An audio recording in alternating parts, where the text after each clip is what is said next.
Hola a todos, buenos días. Aquí estamos en un nuevo episodio de Politico con París Complet. La invitada es Virginia Pérez Alonso. Es una periodista española licenciada en Ciencias de la Información por la Universidad Complutense de Madrid. Inició su carrera profesional en medios como La Voz de Galicia, Radio Voz y la agencia EFE entre el 96 y los 2000. Trabajó en el diario económico Cinco Días, en las secciones especiales de Bolsa y Mercados. En el año 2000 formó parte del equipo fundador del diario 20 Minutos, donde ocupó diversos cargos, incluyendo redactora, jefa de sección de Cultura y directora adjunta de edición digital. En 2014 asumió la presidencia de la Plataforma en Defensa de la Libertad de Información, cargo que desempeñó hasta 2023. Entre 2015 y 2016 fue adjunta del director del diario El Mundo, responsabilizándose del área digital. En abril de 2016 se convirtió en la primera mujer de habla hispana en integrar la junta directiva del International Press Institute, donde ejerció como vicepresidenta hasta el otoño del año 2022.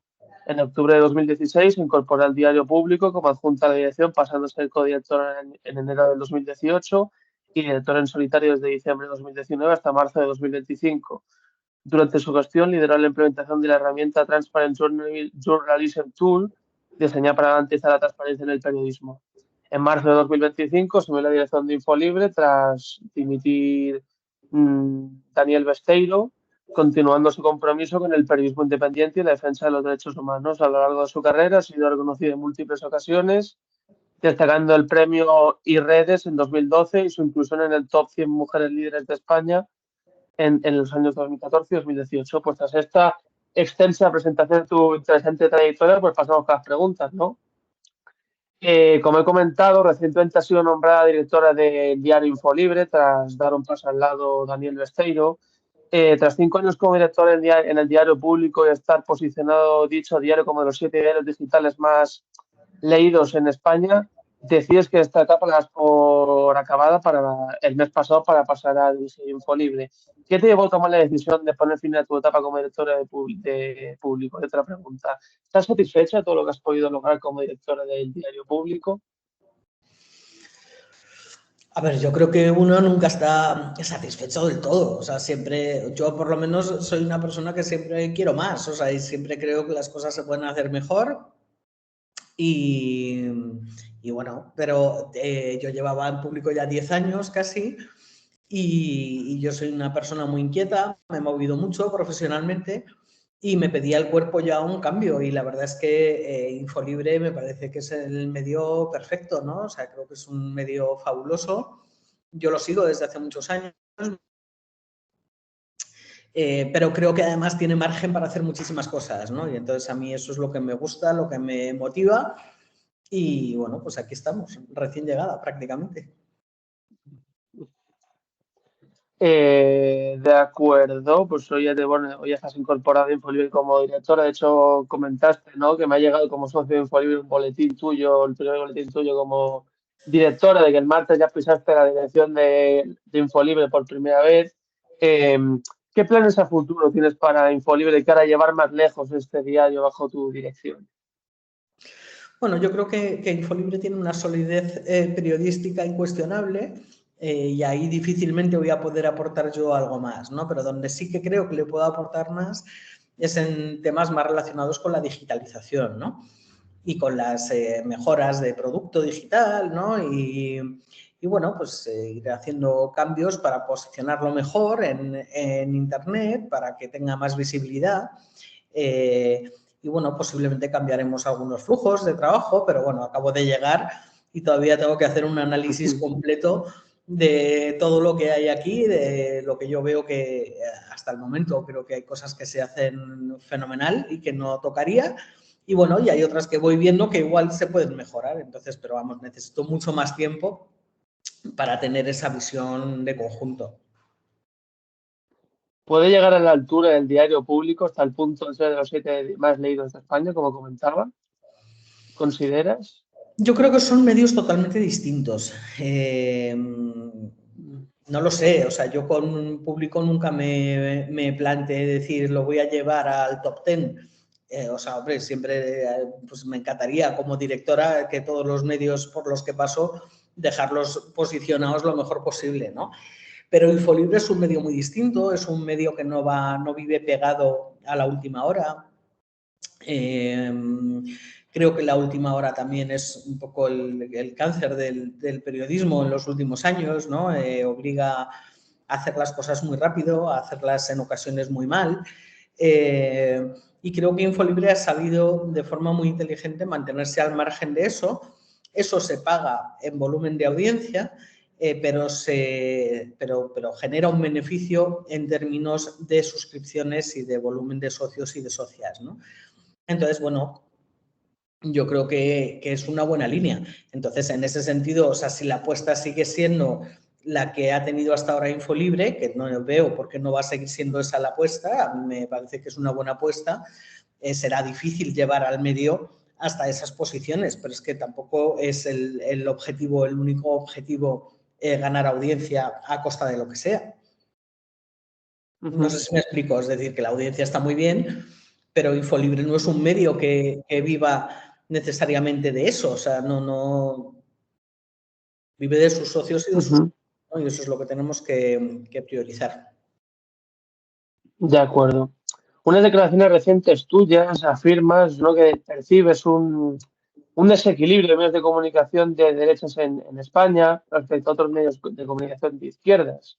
¿A qué crees que se debe esto? ¿Qué ganan algunos medios de comunicación posicionándose más a la derecha? ¿Tú crees que siempre fue así del predominio de medios de comunicación de derechas en España? Yo creo que sí, siempre ha habido más peso de medios conservadores al capital, que al final es quien financia los medios. Le interesa mucho más financiar medios conservadores que medios de izquierdas y que medios progresistas. Y en los últimos años, que es cuando se produce el auge y el crecimiento en el entorno digital de medios digitales, o sea, y entonces hay como un boom y nacen varios medios de izquierdas, pero también nacen varios medios de derechas. Ahí se ve clarísimamente que los apoyos que reciben los medios de derechas son muy superiores a los que reciben los medios de izquierdas. Cuando digo de apoyos me refiero a apoyos económicos, ¿no? Es decir, ahora mismo hay un montón de medios, de micromedios, porque muchos de ellos son pequeñísimos, y además que son enormes difusores de bulos y de mentiras, que están financiados con dinero público, a través de las comunidades autónomas, sobre todo, ¿no? Lo vemos con la Comunidad de Madrid, por ejemplo, en el caso de estado de alarma, lo vemos con otras comunidades como Galicia. Entonces, esto es lo que a mí me parece que es dramático, ¿no? O sea, que al final el dinero de todos esté sirviendo para alimentar a medios que no lo son, o sea, que lo que hacen es una utilización espuria del periodismo y manipular, digamos, para beneficiar a determinados líderes políticos o determinadas ideologías políticas, es decir, es el antiperiodismo, y que esto se esté financiando con el dinero de nuestros impuestos, ¿no? Entonces, ahí hay una diferencia clarísima entre la financiación que reciben los medios de derechas y los de izquierdas. Porque cuando la izquierda gobierna, generalmente no hace esto que hacen los gobiernos de derechas, que es financiar a sus medios. Y obviamente yo no creo que lo tenga que hacer tampoco los gobiernos de izquierdas, ¿no? Pero hay que poner coto a esto, de alguna forma. Entiendo que el gobierno es algo que está intentando hacer a través de esta ley de regeneración democrática, pero es que es una emergencia. Porque al final estos medios pequeños y basurilla siempre van a tener muchas más posibilidades de sobrevivir y de salir adelante que los que hacemos un ejercicio digno e independiente de periodismo, ¿no? Ahora que comentabas tú el tema de los medios que realmente no lo son, recientemente, un tema de mucha actualidad, ¿no? La nueva ley del Congreso se va a aprobar en breve, la ley anti-pseudoperiodismo, ¿no? Para determinar qué es un medio de comunicación, qué no lo es y cuáles son los requisitos, ¿no? Claro, pues entonces yo te hago a ti la pregunta, ¿cómo se puede determinar entonces quién es un periodista, quién no es un periodista y qué es un medio de comunicación y qué no lo es para lo del Congreso? ¿Qué es un periodista y qué no es un periodista? Está muy claro, o sea, porque es tan sencillo o tan complicado como tener un título periodístico o como acreditar una serie de años trabajando como periodista, ¿no? Es decir, puedes tener otro título universitario y haber cursado un máster o haber desarrollado tu carrera en un medio y poder acreditarlo, ¿no? En un medio Para mí la clave está en la transparencia del accionariado. ¿Quiénes son los dueños de ese medio? ¿En qué estructura? O sea, ¿quién pone el dinero para que ese medio salga adelante? ¿Y cómo se financia? Y ahí muchos medios muchos pseudomedios van a terminar cayendo. Porque obviamente un medio de comunicación que solo está financiado por administraciones públicas nunca se puede llamar medio de comunicación. Eso no es un medio. ¿Qué lectores tiene? ¿Tiene suscripciones? Eso es fundamental también. O sea, un medio que tiene suscriptores de pago, o sea, es un medio que ya al que hay que presumirle una cierta credibilidad, digamos, ¿no? Pero estos medios que no se sabe de qué viven, que no se sabe de dónde reciben el dinero, que no se sabe a quién tienen detrás, ni cómo han conseguido el dinero para montarlo, para mí esa es una de las claves para poder determinar qué es un medio y qué no es un medio. Y luego, yo creo que obviamente tiene que haber una vigilancia del tipo de contenido que se hace y de si ese es un contenido periodístico de verdad o simplemente político con intención de manipular, ¿no? Creo que eso se puede delimitar y determinar de forma muy sencilla. Y también con el tema de las redes sociales, el auge de las redes sociales, también lo comentaba con Jesús en enero cuando tuve la entrevista con él. Muchos medios, bueno, el que se nos viene todos a la cabeza es EDATV, ¿no? Pues pseudomedios en este caso sí, como que no tienen estas suscripciones de pago y simplemente viven de poner una barbaridad en las redes sociales y que los clics, ¿no? Y que de ahí reciben el dinero. ¿Qué opinas? ¿Crees que las redes sociales han tenido mucho que ver con el auge de estos pseudomedios? Bueno, la extrema derecha, que al final es el ámbito ideológico al que pertenecen este tipo de medios, ha sido súper hábil manejando las redes sociales. Pero no nos engañemos, o sea, medios como el que mencionas no se financian solo a través de las personas que los leen, que captan a través de redes sociales. Es que ese medio en concreto está recibiendo una financiación de la Comunidad de Madrid, de Galicia, de Castilla y León. O sea, está financiándose con dinero público. Es que es así, o sea, y está demostrado y está publicado. Entonces, cuidado con pensar que es que ellas hacen solo esa captación a través de las redes. No, es que va mucho más allá. O sea, están al servicio de gobiernos y de agentes políticos muy determinados. O sea, pero al margen de eso, efectivamente, han sido muy hábiles toda la extrema derecha en el manejo de las redes sociales. Y tanto es así que han conseguido, bueno, en buena parte gracias a esas redes sociales, un crecimiento planetario. Vale. Pues continuemos el hilo. Vamos a hablar de los valores periodísticos, ¿no? Dos palabras muy interesantes, honestidad y transparencia, ¿no? Palabras que en ocasiones a según qué medios se les olvida para contar las noticias e informar a los ciudadanos. Son un factor clave, ¿no? Honestidad y transparencia dentro del periodismo, al cual a nadie se le debería de olvidar al ejercer esta profesión, ¿no? ¿Por qué a algunos medios en este país o pseudomedios se les olvida estas dos palabras tan fundamentales para ejercer esta profesión? Porque no tienen ningún interés en hacer periodismo. Claro, porque Vale. hacen política, no periodismo. Ujú. ¿Consideras que el periodismo español es un periodismo donde se cumplen estas dos palabras que comentábamos, honestidad y transparencia? No siempre. Creo que hay medios que sí que lo hacen, que hay periodistas que sí que lo hacen.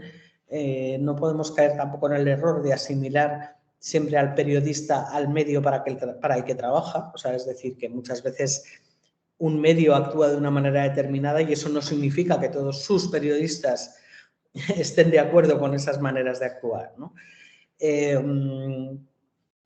Pero, o sea, creo que desde luego transparencia hay muy poca en los medios en España y de hecho se juega a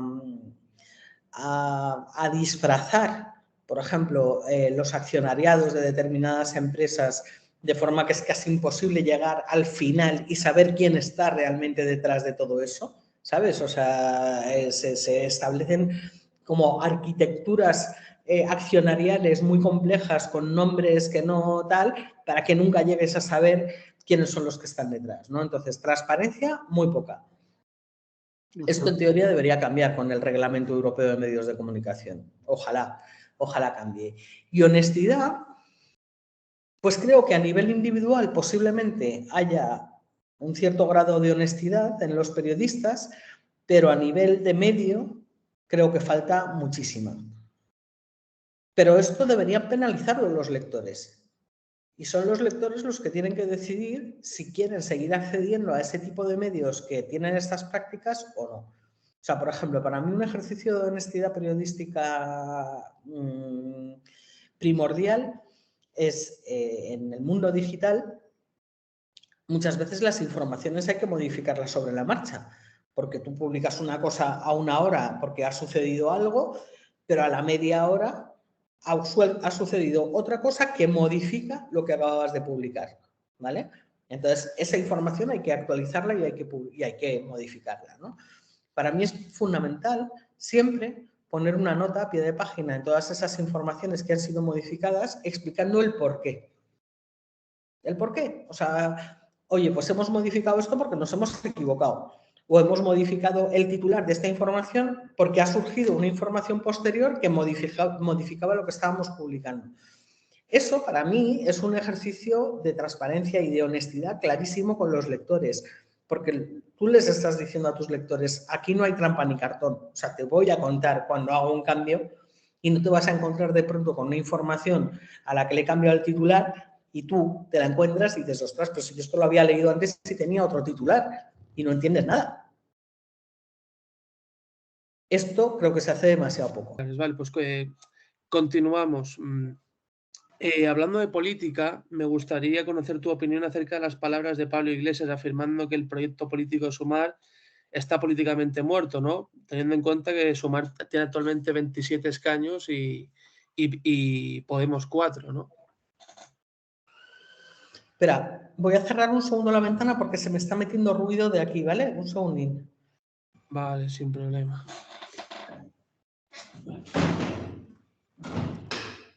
Perdona. No te preocupes. Mira, Pablo Iglesias es un señor que tiene un medio de comunicación, pero que obviamente también tiene un interés político. Él ha sido el líder de Podemos durante muchos años, ahora ya no lo es, pero está claro que sigue teniendo una vinculación clarísima a Podemos. Entonces, yo creo que esas palabras de Pablo Iglesias solo pueden interpretarse desde su vinculación con Podemos, que me parece lícito, me parece muy bien, ¿no? Pero es decir, que no son palabras inocentes, como casi nada en el caso de Pablo Iglesias o de ningún político, ¿no? Entonces, que desee verle un final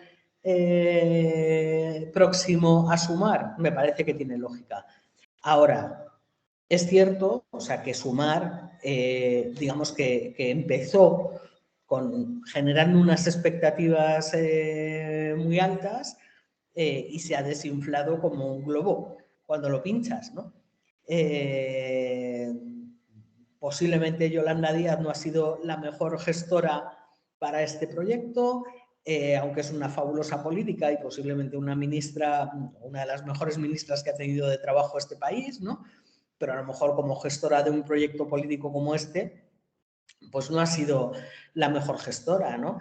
Y luego, pues ya sabemos lo que hay en España con la unidad, y lo digo con todas las comillas, de la izquierda, que es como imposible, ¿no? Llegar a entendimientos entre distintos partidos de la izquierda, lo cual no deja de ser comprensible, porque está claro que todos tienen sus sensibilidades, pero también bastante inaudito, sobre todo en un momento como este, en el que desde luego las derechas y las extremas derechas no tienen ningún problema para encontrar sus puntos en común y explotarlos al máximo, ¿no? Sí, además, con este tipo de peleas siempre se ha dicho que es cuando la derecha triunfa, ¿no? Que la derecha ahora mismo está más fuerte que nunca en Europa, porque por otro lado la izquierda está más separada que nunca, ¿no? Esto es lo que se debería de corregir por parte de la izquierda. Deberían tener más, bueno, más malla para poder encontrar puntos en común, porque si no, pues es cuando la derecha triunfa.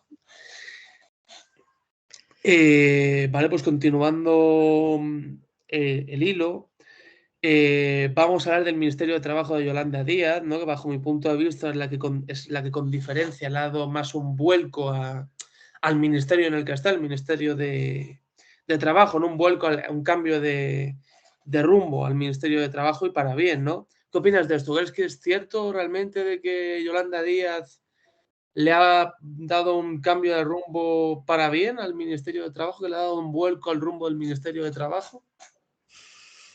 A ver, yo creo que es una realidad, o sea, no es una cuestión de opinión, o sea, es que los datos del paro son los que son, o sea, los datos del paro son los mejores en los últimos 17 años, o sea, eso ya es impepinable, ¿no? Y esto ha sido trabajo de Yolanda Díaz, lógicamente, ¿no? Creo que ha sido importantísimo el impulso que le ha dado al salario mínimo interprofesional, aunque sigo pensando que queda muchísimo por hacer. Y yo creo que la clave del éxito del Ministerio de Yolanda Díaz está en que ella, como ministra, ha gestionado este ministerio para las personas. O sea, creo que el Ministerio de Trabajo siempre se ha gestionado como algo súper institucional, súper técnico, y creo que Yolanda Díaz ahí le ha dado ese vuelco de decir, no, o sea, el trabajo es de las personas y por tanto, o sea, lo que tenemos que hacer es mejorar las vidas de las personas trabajadoras, ¿no? Y creo que en eso ha actuado en consecuencia y pienso que ese es uno de sus principales éxitos, ¿no? Que la gente que trabaja se ha sentido interpelada y beneficiada por muchas de las medidas que se han puesto en marcha, ¿no? Y esto creo que es fundamental, ¿no? Y cuando ella misma, o sea, sale y defiende, ¿no? O sale a las manifestaciones, por ejemplo, el Día del Trabajo, a mí me parece que eso es muy importante. Es la primera vez que vemos un ministro de Trabajo saliendo a la calle en el Día de los Trabajadores y las Trabajadoras, ¿no? Ostras, si eres un ministro de Trabajo y no estás para apoyar a los trabajadores y trabajadoras, entonces, ¿qué ministerio estás dirigiendo? No se entiende muy bien, ¿no? Podemos poner el ejemplo de lo que estabas comentando, lo de la reforma laboral tan polémica, ¿no? Que fue la del 2023-2022 creo que se aprobó, que hubo toda esa polémica, ¿no? De que se pensaba que no se iba a aprobar porque los de UPN cambiaron el rumbo, al final se aprobó. ¿Podríamos ponerlo de ejemplo como el buen hacer del Ministerio de Trabajo? A mí personalmente me pareció que la reforma laboral era una reforma coja. Sin embargo, también soy consciente, o sea, de que en política lo mejor no siempre es compatible con lo bueno. O sea, no sé si me explico. O sea, a veces por querer llegar a mucho, al final no se llega a nada en política, ¿no? Y entonces sí que creo que es importante que se vayan dando pasos a veces más pequeños de los que nos gustaría, con la idea de luego poder dar esos pasos más grandes, ¿no? O sea, a mí lo que me parecería un error sería quedarnos, o sea, ser conformistas con la actual reforma laboral. Creo que es una reforma laboral que requiere de muchos más cambios. O sea, creo que la reforma del despido es una emergencia prácticamente, ¿no?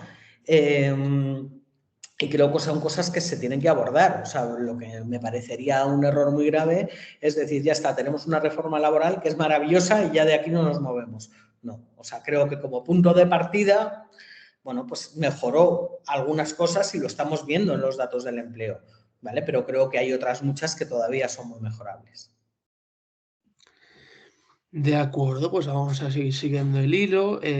Vamos a pasar bueno, vamos a seguir hablando de política nacional. El senador norteamericano pronunció unas palabras bastante interesantes, el senador Bernie Sanders. Dice que un político se olvida rápido de la calle y aun gobernando un país debe salir a movilizar a los ciudadanos. ¿Ves identificadas estas palabras de Bernie Sanders en algunos políticos que tenemos aquí en España? O sea, de izquierdas o de derechas, los que sean. Pues muy poco, la verdad. Pero bueno, uno de los ejemplos puede ser el que te ponía precisamente Yolanda Díaz, ¿no? De salir a la calle el Día de los Trabajadores y Trabajadoras, o yo qué sé, o pues cuando salen las ministras, aunque esto ya se ha convertido casi en parte del paisaje, ¿no? Pero el 8M y demás, ¿no? Creo que cuando los políticos en este país tocan poder, se mimetizan con el poder y con los poderosos. Y en mi opinión eso es lo peor que le puede pasar a un político. Que se olvide, o sea, que se crea que es una élite y que por tanto ya ha dejado de estar al lado de las personas a las que representa, ¿no? Creo que necesitarían mucha más calle, o sea, que deberían ir a hacer la compra al mercado todas las semanas, hablar con el frutero, con el carnicero, con la gente joven. Me parece que eso es fundamental. O sea, yo no puedo entender, por ejemplo, cómo en el tema de vivienda no está habiendo reuniones periódicas con gente joven que creo que podéis aportar soluciones y una visión mucho más cercana del problema, ¿no? Pero sobre todo soluciones, porque las tenéis, o sea, y las tenéis pensadas, trabajadas, habladas. No lo puedo entender. Entonces, no creo que sea solo un problema exclusivo de este país, creo que pasa en muchos países. Pero, por ejemplo, en los países nórdicos no pasa. En los países nórdicos los ministros van en metro a trabajar, van andando por la calle, y eso parece una bobada, pero permite una cercanía mucho mayor con la gente, ¿no? Entonces, bueno, yo creo que es algo para reflexionar, desde luego. De acuerdo, pues vamos a hablar también de el tema de los menores extranjeros no acompañados, ¿no? Un tema que también está en mucha actualidad por las exigencias de Junts hacia el gobierno, ¿no? Del reparto, de cómo se tiene que hacer y demás. En los temas de los menores extranjeros no acompañados que tenemos en Canarias y en Ceuta, ¿por qué crees que hay tanto mercadeo político, ¿no? De que Junts presiona tanto al gobierno con este tema, por ejemplo? Pues porque hay mucho racismo en este país todavía. O sea, nos gusta vernos a nosotros mismos, a los españoles, como una sociedad progresista, moderna, etcétera, pero la realidad es que seguimos siendo una sociedad racista. Se asimila porque ha calado el discurso de Vox. Y Junts es un partido que en temas de migración no está tan lejos de Vox. Ha calado mucho esa asimilación de migración, de comisión de delitos. Y aquí lo que se está olvidando es que estamos hablando de chavales, o sea, de menores, de niños. Pretenden hacernos ver que como si tienen 16 años ya no son tan niños, son igual de niños, son menores, ¿no? Y requieren de una protección especial, además, ¿no? Y luego porque esto lo utilizan para hacer una especie de chantaje también, ¿no? O sea, primero económico, pues necesito más dinero en mi comunidad para poder gestionar estas cosas, y luego pues para intentar conseguir otra serie de cosas que les puede interesar puntualmente a un partido o a otro, ¿no? En este caso a Junts. Es decir, se hace una utilización política, ¿no?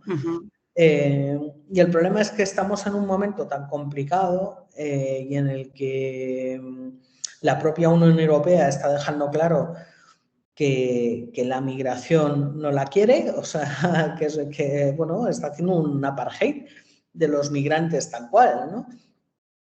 Entonces se ha asimilado ese discurso, se ha interiorizado y a nadie le llama la atención, o sea, que de lo que estamos hablando es de niños y que con los niños no se negocia. No se negocia ni se hace política, ¿no? A mí me parece alucinante. Creo que en muy pocos años hemos perdido mucha humanidad, demasiada humanidad.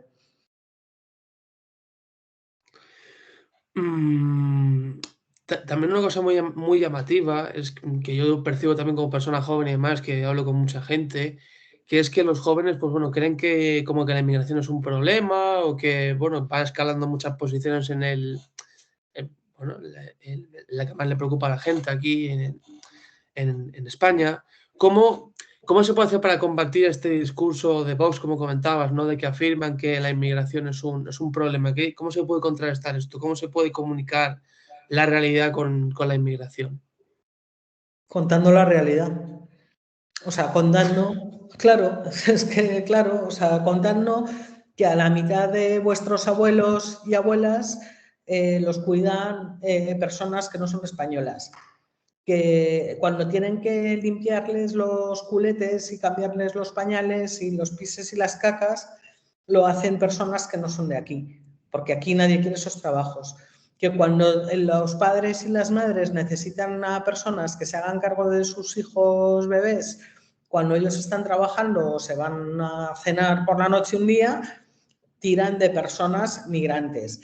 Que cuando quieres pagar a alguien para que te limpie la casa y se haga cargo de tus cosas, o sea, y te cuide tu casa, estás llamando a personas migrantes. Entonces, de todas esas personas migrantes que están haciendo todos esos trabajos, a ver cuántas personas han cometido delitos, nos han robado en casa, han hecho daño a nuestros hijos, han dejado de cuidar a nuestros mayores. O sea, creo que solo contando esto, ya se está rompiendo ese discurso, que es absurdo. O sea, porque es que a las personas migrantes las tenemos al lado todos los días de nuestras vidas. Es que estamos conviviendo con ellas.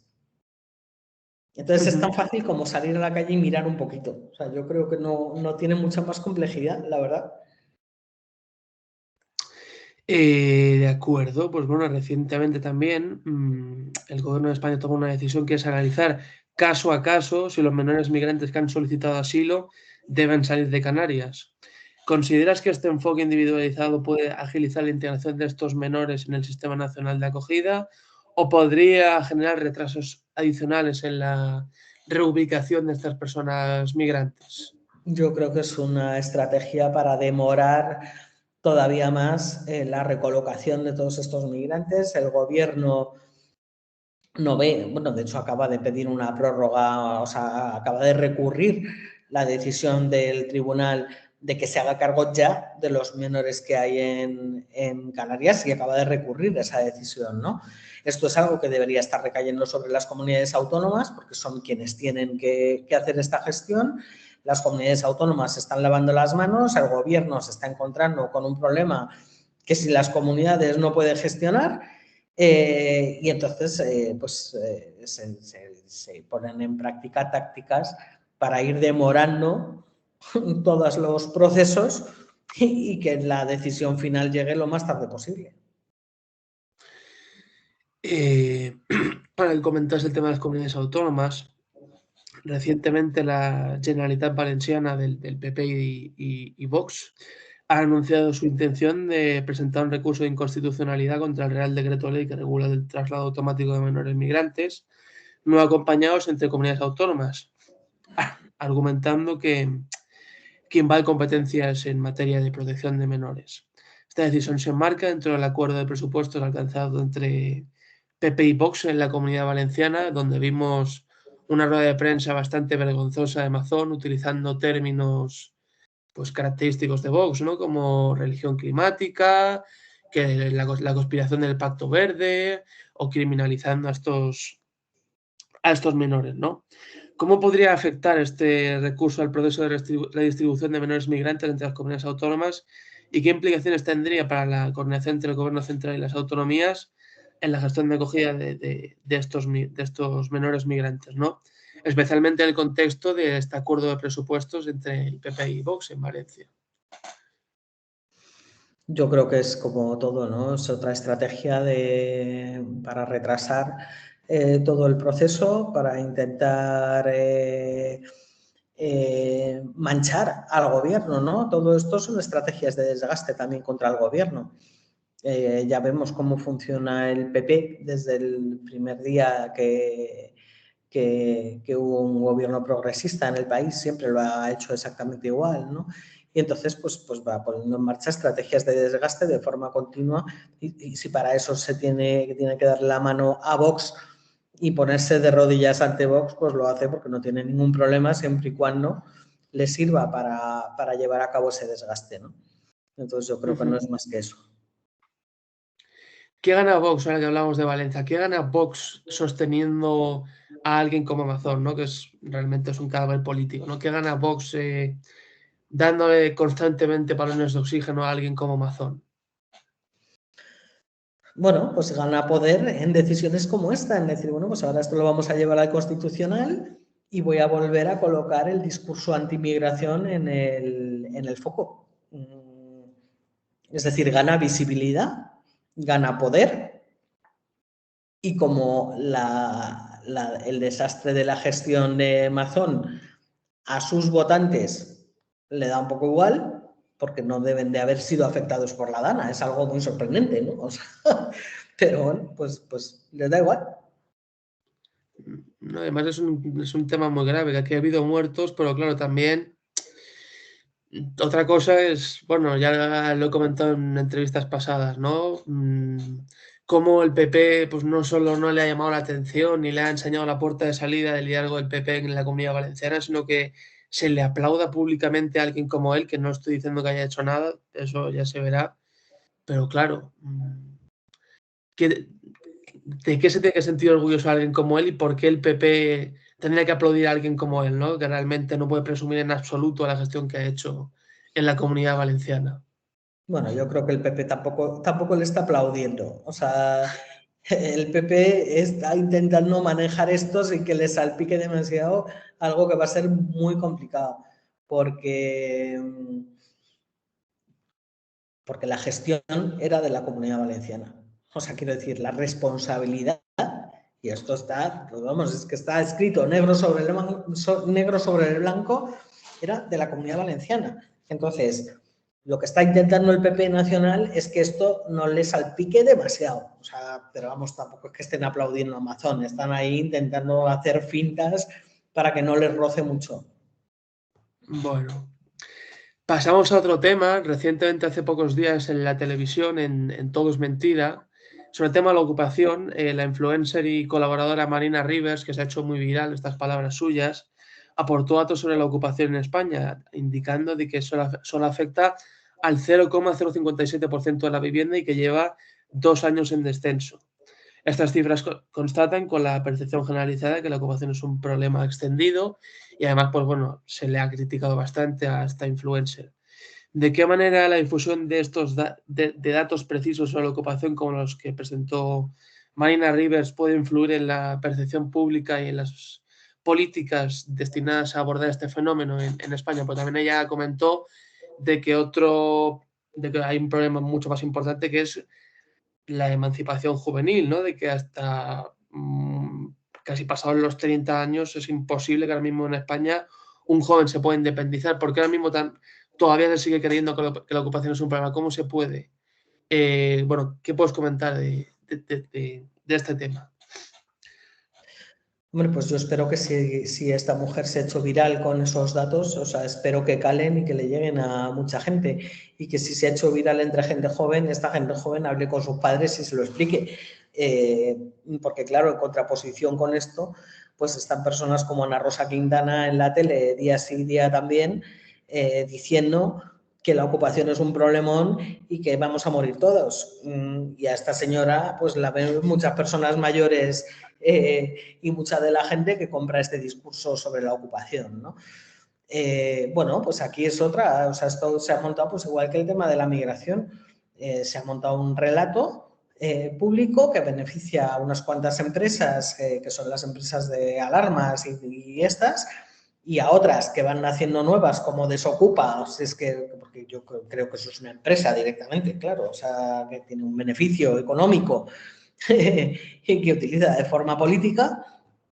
Y entonces, bueno, pues esto da mucho tema en las tertulias, ocupa mucho espacio en todas las teles, genera un miedo nuevo, que es parte de la estrategia de la extrema derecha, el generar inventar, crear miedos, temores y amenazas para ellos presentarse como los salvadores de la patria y los que van a garantizar la seguridad de todos los que vivimos en este país y en el planeta, ¿no? O sea, esta es la estrategia. O sea, entonces, da igual que hablemos de ocupación, de migración, de economía, da lo mismo. O sea, porque de lo que se trata es de crear bolas, aunque sean artificiales y aunque sean todo mentira, y a partir de ahí generar esa sensación de inseguridad para poderse presentar como los salvadores de la patria. ¿Debería legalizarse una empresa como Desocupa? Porque recientemente se presentó una ley en el Congreso que me parece que se rechazó, donde se hablaba de que una posible ilegalización de Desocupa por las prácticas que realiza. ¿Tú eres de los que piensan que se debería de ilegalizar Desocupa como empresa o como organización o como se le pueda llamar? Bueno, o sea, creo que sí se puede demostrar, y creo que es bastante demostrable, que hay una violación de los derechos humanos en sus actuaciones, un abuso de autoridad, amenazas, etcétera, que parece que los hay, pues desde luego, no porque sea Desocupa y cualquier Claro, empresa o cualquier podría ser persona de que cualquier actúe de otra. esa manera. Claro. De acuerdo, pues bueno, pasamos a la siguiente pregunta. Pues bueno, es de un tema que ha surgido hace muy poquitos días.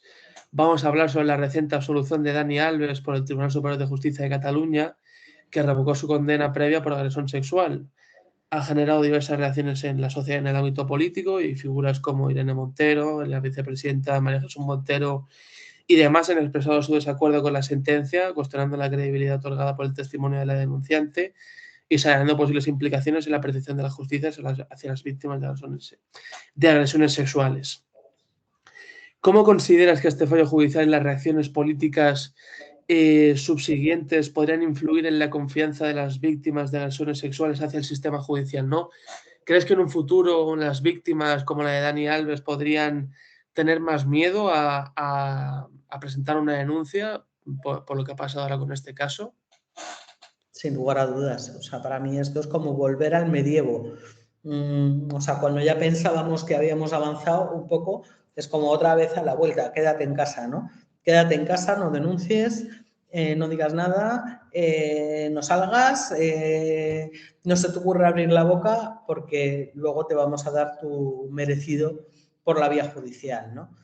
Me parece que es un espanto. O sea, y que creo que lo que va a provocar es eso, es una desincentivación en las mujeres que se planteen denunciar este tipo de agresiones sexuales, sobre todo además cuando se trata de personajes famosos. O sea, porque lo hemos visto con Dani Alves, pero es que lo vimos también en el interrogatorio que le hizo el juez del caso Errejón a Elisa Muriá, que le hizo un interrogatorio que daba vergüenza ajena, o sea, que era como decir a todas las mujeres, si denunciáis, esto es lo que os vais a encontrar, el doble castigo, la revictimización, ¿no? Es desincentivador totalmente. Y también esto choca con que muchas personas a día de hoy piensan que el testimonio de una mujer es suficiente para condenar a un hombre, ¿no? Esto es muy llamativo porque, claro, realmente en esta sentencia lo que se da a entender es que el testimonio de la víctima no tiene ningún tipo de validez. ¿Qué se puede interpretar de esto? Bueno, pues exactamente lo mismo, o sea, que al final lo que están diciendo es eso, es no denuncies, si te violan te aguantas. Vamos, es como retroceder 4 pantallas, o sea, cuando ya parecía que teníamos conseguida la credibilidad, ¿no?, a los testimonios de las víctimas en ciertas circunstancias, es hacer un retroceso absoluto, o sea, pues otra vez vuelta a empezar, ¿no? Bueno, yo no pierdo la esperanza de que esto se revoque en instancias superiores judiciales, la verdad. Ah, vale, pues continuemos el hilo, ¿no? Vamos a hablar del tema de la denunciante, que en mi opinión no ha tenido mucho apoyo en las calles, la verdad. O sea, contrastando con lo que pasó con el caso de Rubiales o el tema de Rejón y demás, pues no ha sido tan apoyada. Desde tu experiencia como periodista comprometida con la libertad de información y el feminismo, ¿cómo valoras el apoyo que ha recibido la denunciante Dani Alves por parte de los medios y la sociedad española especialmente tras la solución del futbolista por el TSJC. ¿Y qué papel crees que deberían jugar los medios independientes como Infolibre en casos como este para visibilizar y respetar a las víctimas de violencia sexual? Y otra pregunta, ¿consideras que la condena a 4 años y medio de cárcel que la audiencia de Barcelona le impuso era un presagio de lo que podía ocurrir ahora, es decir, su absolución por el TSJC? Me has lanzado 25 preguntas al mismo tiempo. Te la repito ahora si quieres. A ver, ¿qué pueden hacer los medios? O sea, a ver, yo creo que los medios pueden informar y pueden recabar opiniones de expertas y de expertos, bueno, en las que se muestre, bueno, pues eso, lo que opinan, pero con gente que tiene un criterio y que tiene un conocimiento al respecto, ¿no? O sea, yo creo que los medios tampoco podemos hacer mucho más que eso, ¿no? Si la víctima ha tenido suficiente apoyo mediático, o sea, bueno, a mí es que no me gusta hablar de apoyo mediático, yo no creo que los medios estemos para apoyar o no, o sea, estamos en todo caso para visibilizar, ¿no?, situaciones injustas. Creo que, por lo menos en los medios que yo sigo, que son medios independientes y medios progresistas, sí que se ha recogido sobradamente este asunto y además se ha recogido con una mirada crítica hacia esta sentencia, ¿no?, y de respeto hacia la víctima. A mí eso me parece que es fundamental y que además es importante resaltarlo, ¿no? ¿Ha recibido el suficiente apoyo en las calles? Pues no lo sé, ha habido alguna concentración en algún sitio, pero yo creo que eso tampoco puede ser una vara de medir de la relevancia de un caso, ¿no? O sea, ojalá todas las víctimas de una agresión sexual, sean de Dani Alves o sea de Pedro Pérez, recibieran ese apoyo, ¿no? Pero eso ni es esperable ni creo que debería serlo, ¿no? Porque, bueno, pues porque están pasando también muchas cosas en el mundo, la gente está preocupada por muchas cosas, ¿no? Y eso no puede ser una vara de medir, ¿no? Quiero decir, hay momentos, por ejemplo, cuando ocurrió, pues cuando la sentencia de La Manada, que fue un clamor, o sea, que la gente salió a la calle en masa a decir, ¿pero esto qué es? O sea, y eso provocó un cambio claro, o sea, y a partir de ahí, o sea, ese es el germen de la ley del solo sí es sí, ¿no? Bueno, pues son momentos importantes, pero no se puede pretender que todas las víctimas, ojalá, de verdad, ojalá todas tuvieran ese apoyo y ese respaldo, pero eso es imposible, ¿no? Y en cuanto a si la condena anticipaba lo que ha pasado ahora con el Tribunal Superior, no sé, no, la verdad es que no lo sé. O sea, yo no soy una persona, no tengo un espíritu punitivista, digamos, o sea, no creo que las cosas puedan medirse en términos de años de condena o de años de cárcel. No, yo no creo en eso, de verdad. O sea, entonces, solo te puedo responder desde esa perspectiva, ¿no? O sea, yo no pienso que la cuestión siempre sea grandes condenas, ¿no? O meter a alguien en la cárcel de por vida. Creo que eso tampoco resuelve nada. Creo que es mucho más importante que las víctimas sientan que han sido escuchadas, que han sido tenidas en cuenta y que haya sentencias argumentadas en las que se entiende y se muestra ese respeto y esa credibilidad a las víctimas. Lo entiendo, vale. Pues otro tema bastante importante sobre el caso de Dani Alves en los últimos días ha sido pues, las declaraciones de María Jesús Montero en un congreso en Andalucía, bueno, vicepresidenta del gobierno, quien afirmó que qué vergüenza que todavía se construye el testimonio de una víctima y se diga que la presunción de inocencia está por delante del testimonio de mujeres jóvenes valientes que deciden denunciar a los poderosos, a los grandes y a los famosos. Cierro comillas. ¿Cómo consideras que esto podría influir en la confianza pública, en la presunción de inocencia y en el equilibrio entre los derechos de las víctimas y los acusados en casos de agresión sexual, especialmente pues, tras las disculpas, ¿no? ¿Crees aparte además que se han malinterpretado estas palabras de la vicepresidenta María Jesús Montero? Bueno, siempre hay mucha vigilancia con la con los posicionamientos políticos de los líderes políticos sobre sentencias judiciales y sobre actuaciones judiciales, ¿no? Claro, ahí entra en juego un poco la separación de poderes lógica, ¿no? O sea, ejecutivo, judicial, legislativo y demás, ¿no? Bueno, no sé si se han malinterpretado. Yo creo que ella dijo lo que quería decir, ¿no? Y creo que en un momento de calentón, pues tiene sentido que lo diga, ¿no? Creo, es que al final somos personas, es que somos humanos, no se nos puede pretender siempre el estar ahí en esa posición de institucionalidad, ¿no? Yo no veo que sus palabras puedan ser causa de un demérito para las instituciones, ¿no? De un impacto. No lo creo, o sea, ni para las instituciones, ni para la presunción de inocencia, ni para nada. O sea, bueno, pues ya está. Otro adorno más para la derecha. ¿Crees que se ha exagerado mucho entonces? Pues, o sea, ¿se ha llevado esto demasiado lejos? Tampoco creo que se haya llevado demasiado lejos, se ha llevado lo lejos que se lleva siempre, o sea, demasiado lejos hubiera sido que hubiera tenido que dimitir por esto, ¿sabes? Pero bueno, pues ha tenido que pedir disculpas, pues ya está, pues disculpa y aquí paz después gloria. De acuerdo. Vamos a continuar también con una pregunta muy interesante. Según una encuesta de Ipsos, el 52% de los hombres españoles, sobre todo jóvenes, considera que el feminismo ha ido demasiado lejos, llegando al punto de discriminar a los propios hombres, ¿no? Un dato muy, muy llamativo. Esta percepción es más común, como comentaba, entre los hombres que entre las mujeres, ¿no? 60% de los hombres contra el 43% de mujeres.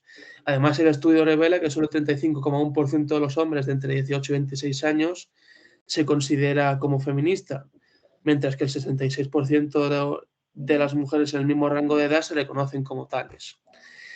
Dado que el 44% de los hombres jóvenes cree que la promoción de la igualdad ha llegado tan lejos que ahora se les discrimina, ¿qué medidas consideran necesarias para fomentar una comprensión más equilibrada del feminismo entre los hombres jóvenes españoles y promover que se integren dentro del movimiento, ¿no? ¿Cómo podemos hacer partícipes del movimiento feminista a los hombres y cómo podemos contrarrestar el discurso de que se les discrimina, que se nos discrimina ahora a los hombres en España? Mira, yo creo que todo parte de la educación, ¿vale? Y creo que todo parte también de la educación pública, sobre todo, ¿no? Y creo que una buena educación en valores desde que los niños son chiquititos arreglarían muchísimos de estos problemas a futuro, ¿no? Porque enseñan convivencia, enseñan derechos, enseñan educación sexual, que es muy importante, y de esa forma pues podríamos asegurarnos, por ejemplo, de que a pesar de que haya un consumo de porno disparado entre niños y adolescentes, pues tuvieran una vía de contrarrestar todo eso desde la escuela, porque desde las familias la inmensa mayoría de las veces no se hace, porque son temas que muchas familias no quieren abordar o no se atreven a abordar, ¿no? Entonces eso para empezar, o sea, ahí ya, o sea, estaríamos creando un clima distinto, ¿no? Yo creo que también pasa por la educación el hecho de que las personas entiendan que es fundamental estar bien informados e informadas para poder ser ciudadanos y ciudadanas con todos los derechos y con todas las obligaciones. Creo que tenemos un gigantesco problema de desinformación en este país, ¿no? Y si esto nos enseña también desde la escuela y desde que somos pequeñitos a informarnos bien, a detectar qué es una mentira, a por qué una mentira puede desestabilizar un país, una democracia, todas estas cosas que tienen un valor fundamental, no se están enseñando o no se están enseñando como se debería. Entonces llegamos a estos puntos, o sea, en los que los chavales se ponen a mirar influencers de la categoría gilipollas plus que están desinformando de forma sistemática y se lo creen. Y se lo creen. O sea, y entonces es mucho. Y luego, claro, si a eso ya le sumas todo el discurso político ultraderechista, ¿no? De la ideología de género, no sé qué, pues ya está. O sea, tienes el caldo cultivo perfecto para que esto ocurra. Pero creo que te he dado bastantes claves de cómo revertir esto. Y para revertir esto tiene que haber voluntad política y inversión. Ahora que comentabas todo el tema de los influencers que difunden este discurso, ¿no? Bueno, similar al que difunden según qué partidos políticos. ¿Crees que se debería de poner una regulación a este tipo de influencers, ¿no? A cómo se filtra su contenido en redes, a lo que expresan y sobre todo, ¿crees que se debería de educar a nuestros hijos, ¿no? Para saber qué tipo de contenido deberían consumir o aconsejarles, ¿no? Qué deberían consumir en las redes sociales para evitar que sean educados con temas e información que no es la correcta? Claro, o sea, creo que esa es la mejor vía para hacer esto. O sea, a mí, como te decía antes, cuando me preguntabas por la pena de cárcel de Alves, o sea, ¿qué hacemos? ¿Nos ponemos a censurar YouTube, a decir esto no, ¿sabes? O sea, porque ¿en función de qué?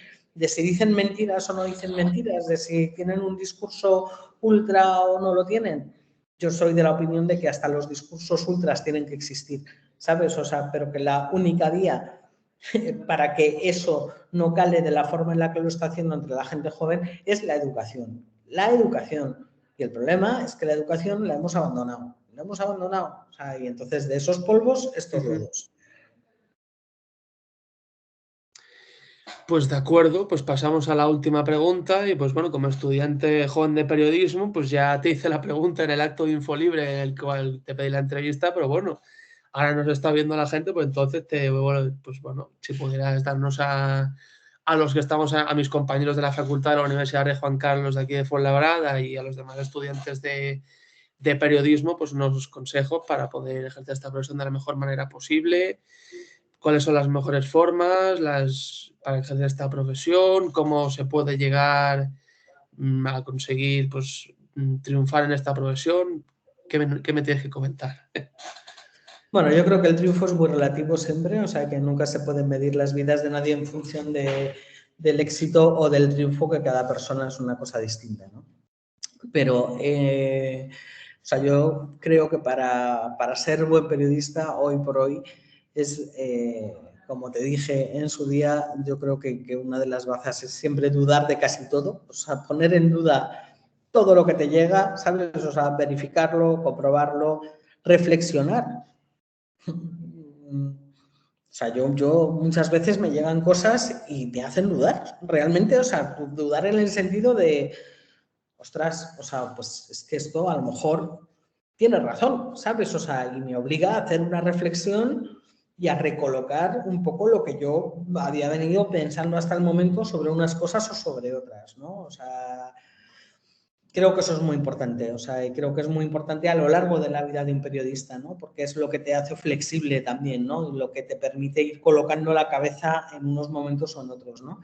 También creo que es muy importante, por ponernos más en lo práctico, tener un conocimiento muy amplio de herramientas digitales, ¿no? Y saber manejarse como pez en el agua en el mundo digital, o sea, es decir, saber cortar, editar un vídeo, grabar subtítulos, hacer un corte, subirlo a redes, o sea, manejar un poco todo el lenguaje digital, moverse muy bien en ese ámbito y saber utilizar distintas herramientas y entender para qué sirven todas esas herramientas, porque cuanto más integremos ese entorno digital en nuestro trabajo, yo creo que mejores periodistas vamos a ser, ¿sabes? O sea... Vale.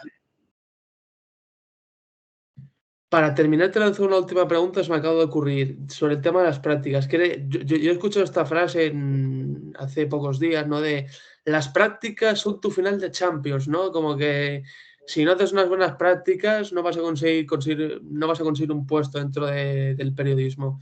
¿Consideras que esto es cierto? ¿Realmente que las prácticas lo son todo o se puede conseguir un puesto en algún medio de comunicación a futuro sin necesidad de las prácticas? ¿Qué opinas? A ver, yo creo que las prácticas son muy importantes, pero vamos, te lo digo porque yo misma hice prácticas en todos los sitios en los que pude, ¿no? Y eso me permitió, pues, conocer cómo se funcionaba en la radio, cómo se funcionaba en tele, cómo se funcionaba en prensa escrita, o sea, en agencias, por ejemplo. O sea, yo, pues, lo que pasa es que en mi época, bueno, lo llamaban prácticas, pero vamos, o sea, trabajabas 12 horas o 14 o las que fueran, ¿sabes? O sea, te pagaban nada, no cotizabas a la seguridad social, en fin, era otra cosa, ¿no? Pero yo creo que sobre todo, o sea, no es tanto por el hecho de poder conseguir un trabajo a futuro, sino por la propia experiencia que te genera a ti como futuro periodista, ¿no? O sea, y el conocimiento que te aporta de distintos medios, de cómo se trabaja, ¿no? De cómo es la vida real en un medio de comunicación, ¿no? Entonces, ¿es imprescindible? Bueno, pues a lo mejor no es imprescindible, pero yo creo que para cualquiera que quiera dedicarse al periodismo, pues hombre, será por lo menos importante entender cómo funciona un medio, ¿no? Pues de acuerdo, Virginia, pues muchas gracias. Hemos tenido ciertos problemas, ¿no? Como que se me han desconectado los auriculares hace como 40 minutos, pero bueno, el resto ha salido bien. Espero que os haya gustado esta entrevista, a ti, Virginia, y a vosotros, audiencia. Virginia, antes de marcharnos, bueno, para de grabar, te quiero comentar una cosa y ya nos marchamos. Y el lunes 7 de abril, es decir, el lunes de la semana que viene, volvemos con otro invitado de Política con Paris Montplet y será Daniel Rojo. Vale.